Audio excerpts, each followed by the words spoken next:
कवनी यांचे ठक फेडिता नाही, तू का ठकलासी ऐसे कवनी म्हणते.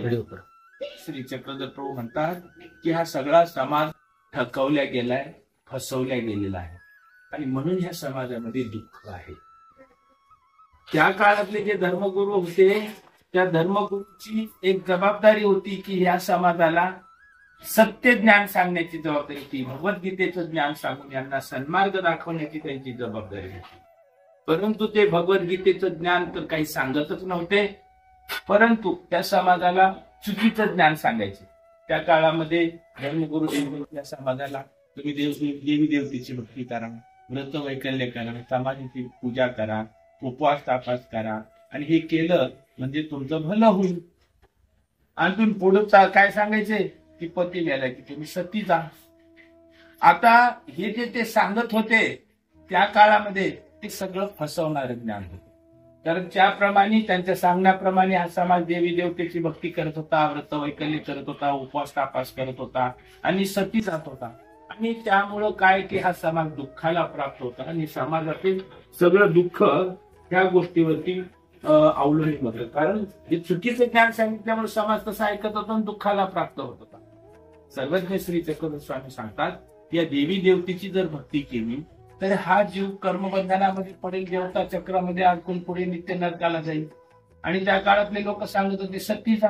त्या काळातले अर्धा महाराष्ट्र तर चित्तेवरतीच मरत होता. मोठमोठ्या राजाच्या महाराण्या सुद्धा राजा मेला की त्यांना बळजबरी त्यांचे परिवारातील लोक सती जायला भाग पाडायचे. म्हणजे राजाच्या राण्या महाराण्यांना सुद्धा सती जावं लागायचं, चित्तेवरती मारावं लागायचं. सर्वसामान्य समाज सुद्धा मरत होता. आणि श्री चक्रधर प्रभू म्हणतात हे सांगत होते की धर्मगुरू म्हणून ते ऐकत. साधारण माणसाचं कोणी ऐकत आहे का? मोठ्या धर्मगुरूंनी सांगितलं म्हणून सती जात होते आणि धर्मगुरू सती जायला सांगत होते म्हणजे या जीवाला नरकाला. खरं तर म्हणजे काय आहे की सती जाणं म्हणजे स्वतःचा देह चित्तेवरती जाळणं आहे आणि आत्मघात करणं आहे. आणि स्वामी श्री चक्रधर प्रभू सांगतात की हे शरीर म्हणजे काय आहे. या शरीरामध्ये ब्रह्मा आहे, विष्णू आहे, महादेव आहे. या शरीरामध्ये 81 कोटी 9 देवता आहेत. या शरीरामध्ये त्यांच्या पिंडस्थ आहेत. या शरीरामध्ये संलग्नाच्या रूपाने चैतन्य माया आहेत. आणि सर्व जे विश्वामध्ये आहे ते या शरीरामध्ये आहे. ज्याची मान ब्रह्मांडी त्याची पिंडी, जे ब्रह्मांडामध्ये आहे ते शरीरामध्ये आहे. आणि असं हे शरीर चित्तेवरती जाळणं म्हणजे या शरीराचा घात करणं. आणि अशा ह्या शरीराचा म्हणजे स्वतःच्या शरीराचा किंवा इतरांच्या मनुष्य शरीराचा घात करण्याइतकं महापाप या जगात कोणतंही नाही. आणि असा जो घात करतो आपल्या शरीराचा किंवा पर मनुष्याचा तर त्याला 13 प्रकारचे नरक भोगावे लागतात, नित्य नरक भोगावे लागतात श्री चक्रधर स्वामी सांगतात. आणि म्हणून हे जे साकाळचे धर्मगुरू सांगत होते हे सगळे समाजाला दुःखाला पाठवत होते.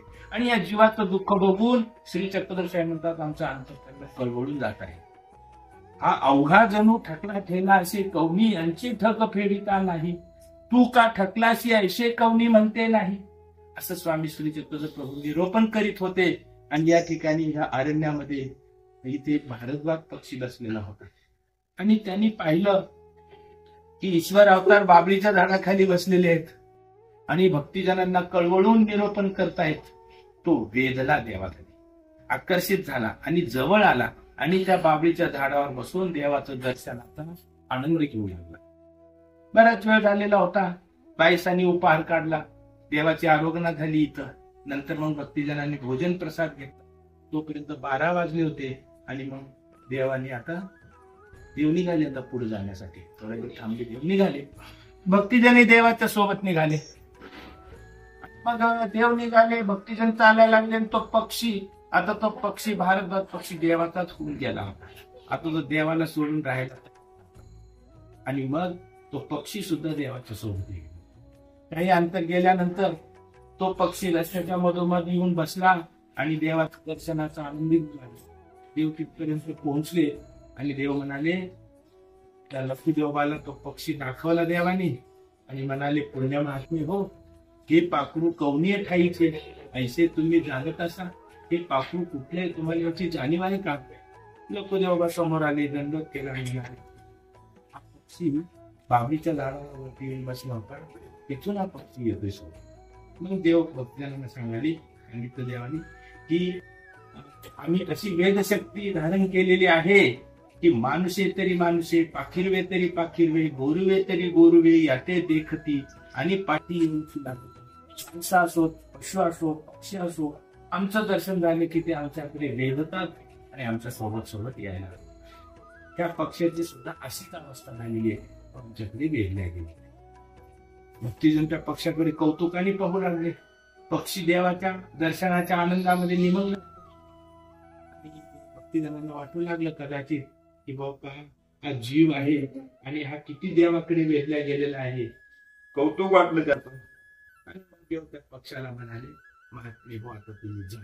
आणि मग हे देवाची आज्ञा होता क्षणी आणि त्या पक्षाने एक भरारी मारली देवाने. तो निघून गेला. पुढे जाऊन त्याचा उद्धार झाला. आणि मग त्या दिवशी देव भाटेपुरीला थांबले आणि मग तिथील जीवांचा उद्धार केला.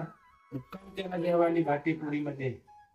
आणि मग तिथून देव 45 तिकडच्या प्रदेशातील जीवांचा उद्धार करण्यासाठी येऊन गेले.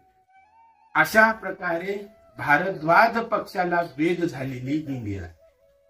आणि मग ही 800 वर्षापूर्वी लीळा घडलेली आहे. भारद्वाज पक्षाला वेद झालेला आहे. आता इथली लीळा इतकी सुंदर आणि इतकी उच्च प्रतीची आहे की हा समाज ठकवल्या गेलेला आहे. समाजामध्ये 2च वर्ग आहेत, एक ठकणारा. जो ठकवणारा वर्ग आहे तो ठकणाऱ्याला आपल्या हाताखालच्याला प्रत्येक जण काही ना काही सांगतच राहतो ना. ते योग्य ज्ञान थोडं सांगतो, बरोबर आहे. आणि मग ते पण तसंच वागतात आणि अधोगतीला जातात. समाजामध्ये 2च वर्ग आहेत, ठकवणारा आणि ठकणारा.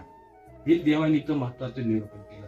आणि या ठकणाऱ्यांचा उद्धार करण्यासाठी आणि देवाने अवतार महत्वपूर्ण लीळा आहे. परंतु 200 वर्षी इथं मध्यंतरी साधूच राहत नव्हते. त्याच्यामुळे ही लीळा अज्ञात राहिली.